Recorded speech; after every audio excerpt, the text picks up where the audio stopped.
In Congress over so-called anchor babies. Some 200,000 anchor babies are born to illegal aliens in this country each year.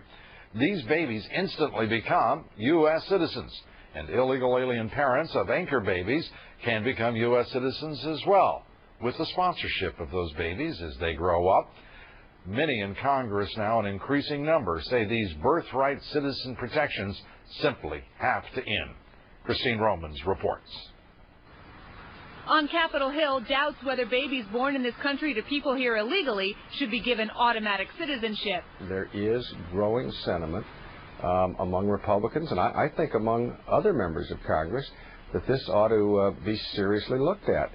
Do we give people automatic citizenship merely because their mother was able to come here illegally and have the child while they were in our country? Congressman Duncan Hunter's is the latest in a half-dozen proposals to end birthright citizenship.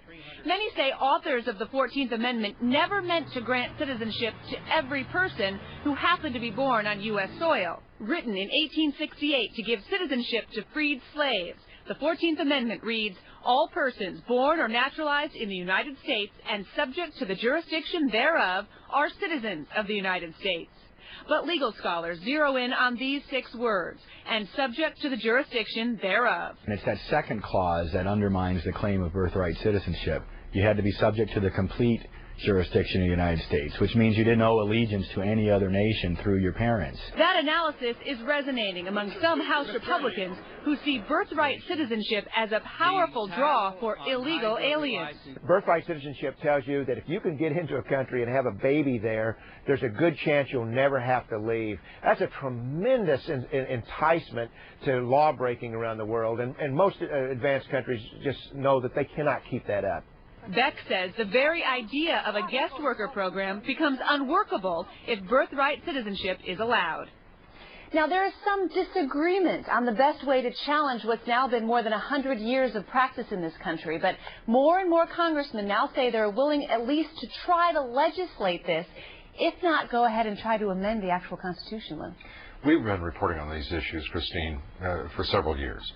There does seem to be a groundswell in Congress now to look at border security and to start examining some of these bizarre twists in our law that are being exploited by those who want to abuse citizenship rights. And some of the House Republicans are saying they're finding some consensus on this particular part of immigration reform. They're a little leery of actually trying to amend the Constitution. They think that maybe they might have a better chance of selling it if they can legislate it instead.